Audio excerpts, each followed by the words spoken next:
Well, good morning, everybody. Very pleased to be here.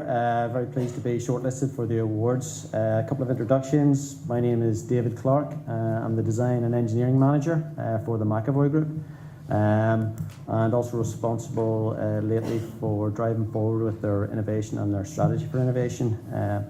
I suppose I've been in the industry now for about 20 years, and I was probably doing BIM before I even really knew I was doing BIM. Back in the late 90s, I was involved in specialist fabrication of metalwork, and we were bringing Bentley MicroStation models into our CAD package, drawing three-dimensional sheet metal, creating flat pattern developments, checking them against the building. So I suppose before I even knew what BIM was, I was probably involved in it. My colleague here is Hadil Sadoun. She is a qualified architect who studied in Iraq, and she has then furthered her studies in the UK at University of Coventry, doing a master's. So we'll try and sort of share this as best we can as we go through it.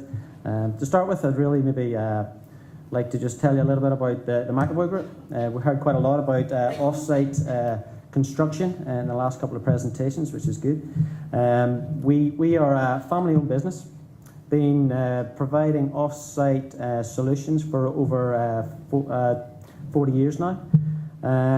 We have 3 manufacturing facilities, all in Northern Ireland, and we manufacture what we call volumetric building solutions. So therefore, we are producing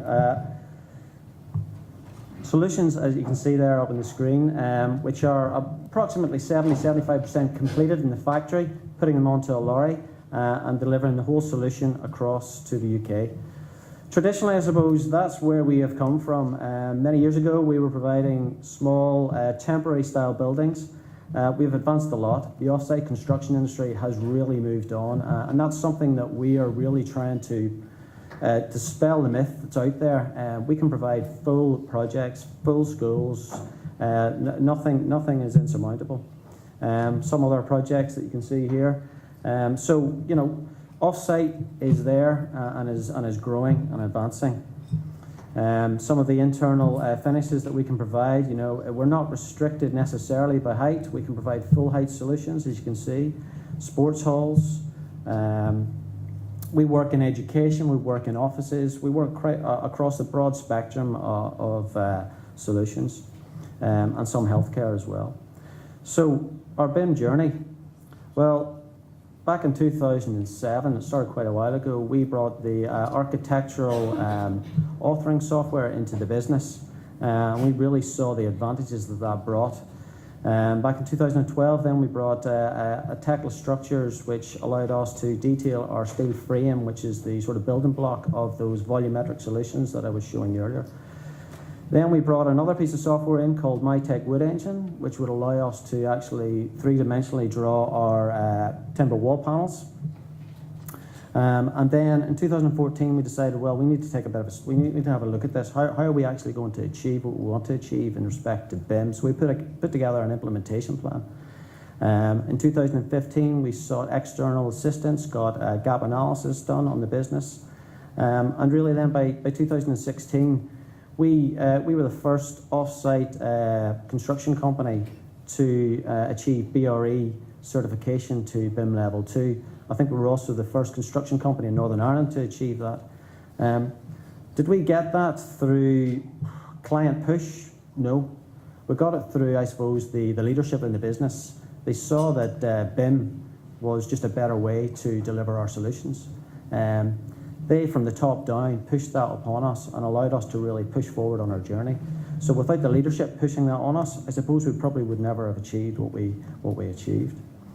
Looking forward, we have to look towards where Level 3 is. And to get us there, we I suppose, that's where Hadil comes in, because she's through the Knowledge Transfer Partnership, which is a partnership between Queen's University Belfast, ourselves in the industry, and Innovate UK, to allow knowledge sharing both from the industry to academia and back.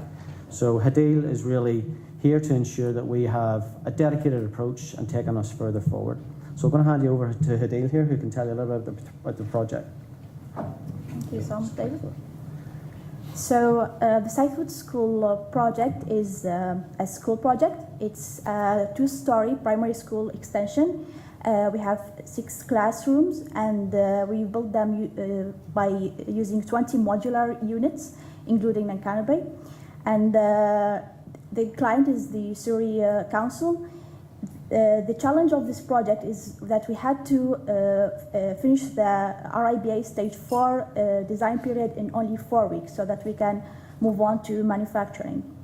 So our BIM services started with the provision of our common data environment viewpoint, and we could achieve a good collaboration through this data environment.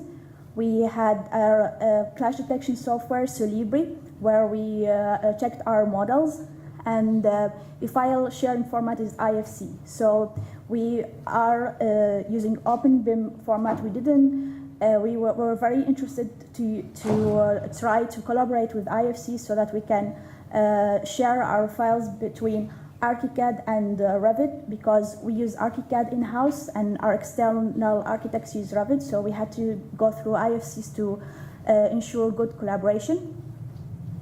The key challenge is our program. As offsite manufacturers, we have to deliver work very fast. So due to our volumetric solution, we had to deliver the steel frame very quickly, and the program of producing the steel frame is our critical path. So to release this, we must release all the drawings quickly, and it is all affected by the footprint, the layout, our doors, window schedules, stairs, lifts, and all of this could not be achieved without using BIM. So the collaboration process ensured that we have better information sharing, and through our coordinated 3D models. Coordination, all the models were coordinated at early stage, and the steel frame is key. As a key element of our procurement, and we have the secondary steel frame, we have the MEP elements, and all those disciplines need to be designed concurrently, and also finished off with the architectural elements of our design. The collaboration was through our common data environment, and we had the file detection through Solibri. And we had weekly meetings to ensure we communicate well, and model reports were issued, and we issued them through Solibri, and we also issued them using the BCF, and this was key to achieving best coordination and communication. So full 360 review happened through managing our common data environment.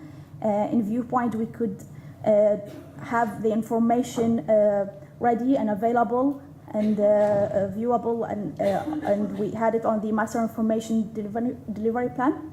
And we had our roles and responsibilities clear on the common data environment. We were able to share the models. We had the model status available. We had them checked and verified in-house, and we were able, of course, as well to communicate COBie data. We could edit them, we could release them as well. And the BIM model comparison is basically, we got this result. Our 3D visuals are accurate and similar to the actual photography, and this is a huge advancement for us. And it wouldn't have happened without the accurate use of BIM and file sharing, information sharing, collaboration, coordination.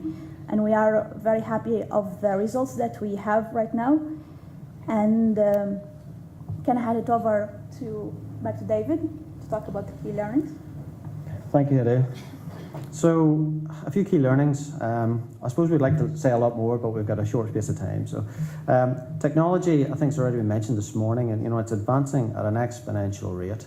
As fast as we think we know everything that's out there, we come across new things every day.